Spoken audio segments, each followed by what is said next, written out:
मैं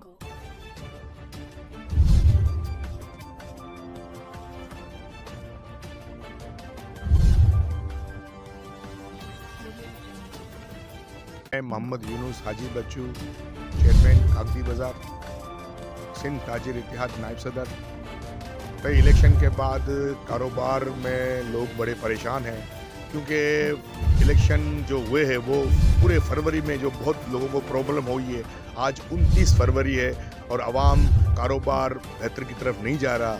हमें उम्मीद है कि आने वाली हुकूमत में इंशाअल्लाह कारोबार बेहतर की तरफ जाएगा, क्योंकि अच्छी उम्मीद रखनी चाहिए और पाकिस्तान अच्छी आगे बढ़े, हम ये चाहते हैं। और आने वाला वज़ीर आज़म को भी अपील करते हैं कि वो पाकिस्तान के लिए बेहतर सोचें, क्योंकि आवाम इस वक्त बड़ी परेशान है और कारोबार भी बहुत प्रॉब्लम हो रही है। कारोबार के लिए जो दुकानें 40-40 हज़ार किराए थी वो आज खाली हो गई हैं। लोग बड़े परेशान हैं, आवाम को बड़ी परेशानी हो रही है, ताजिर बरादरी भी बहुत परेशान है।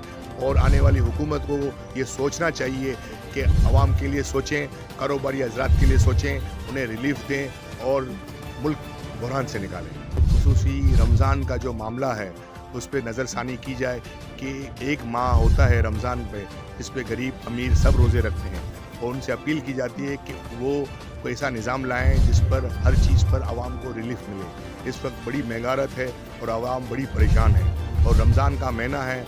और मैं हुकूमत वफ़द से ये कहता हूँ आने वाले कि पाकिस्तान के बारे में सोचें, और रमज़ान शरीफ आ रहा है और रमज़ान में ही कुछ बेहतर करें कि आवाम को रिलीफ मिले। इसके लिए आवाम को रिलीफ देना चाहिए। कोई ऐसे बाज़ार लगाएं जो सस्ता बाज़ार हो, जिससे आवाम को रिलीफ मिले। सबसे पहले पाकिस्तान जिंदाबाद। अल्लाह हाफ़िज़।